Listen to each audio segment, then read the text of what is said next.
For a standard normal distribution, find the probability that z is less than negative 0.62. Express the probability as a decimal rounded to 4 decimal places. To begin solving this problem, I'm going to draw a standard normal distribution curve, and I'm going to sketch in a couple key markers. Specifically, I'm going to label the mean, and then I'm going to look at the mean plus 1 standard deviation to the right and the mean minus 1 standard deviation to the left. What do I know about the mean? Well, that's where my z-value is 0. And the mean plus 1 standard deviation is where z is 1, and the mean minus 1 standard deviation is where z is negative 1. That's because z measures the number of standard deviations away from our mean. That's our z-value. Now, using these as our reference points, let's look at where negative 0.62 is located as far as the z-value goes.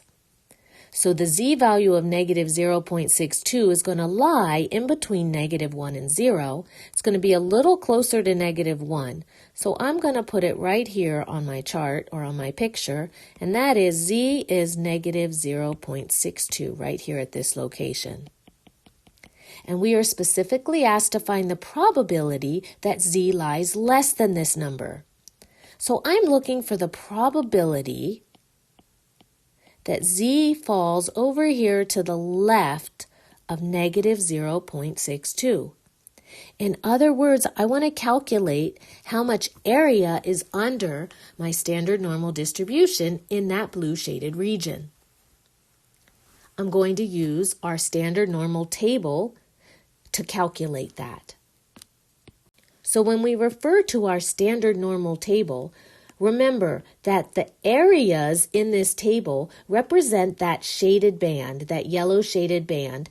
That's the area in between the mean and a specific z-value. Now, because of symmetry, that band can either be on the right side or the left side of the curve. And for our purposes, that yellow band is going to be on the left side. This band right here is the distance or the area in between z equal negative 0.62 and the mean.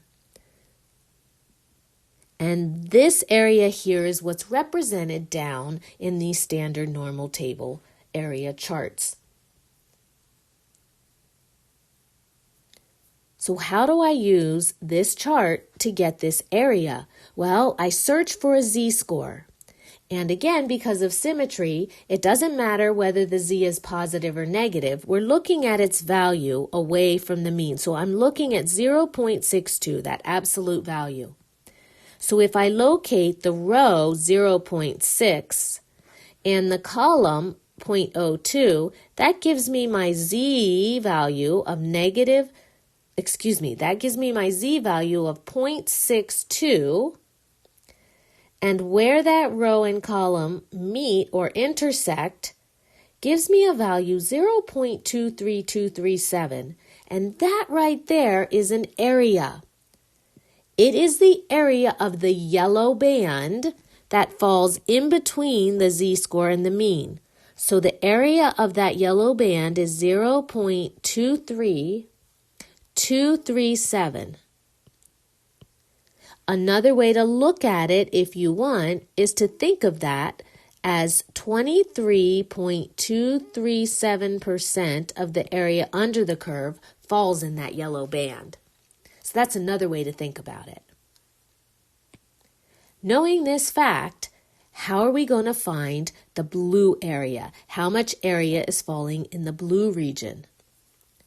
Well, we need one more quick fact again to remind ourselves about the mean and the area under the curve, but we know that the mean divides the curve into two symmetric parts.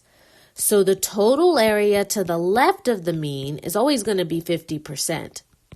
So if I know the total area to the left is 50%, and I know that that yellow band right there is 23.237%, can I not use that to get and determine the area of the blue region? I can. Of course I can. All I have to do is take 50% of the curve, right? And if I subtract off 23.237% of the curve, and let me grab my calculator, 50 minus 23.237, that's giving us a total of 26.763%. 26.763%. That represent the percentage of the area under the curve that's being shaded by this blue region right here. This is the percentage under the curve here that's shaded right here in this blue region. And so, what is that probability that z is less than negative 0.62? Well, it's 26.763%.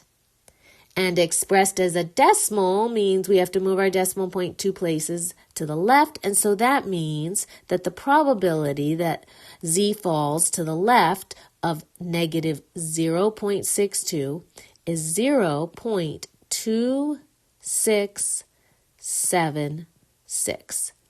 0.2676. And that's it. If you have any questions, don't hesitate to reach out. Good luck.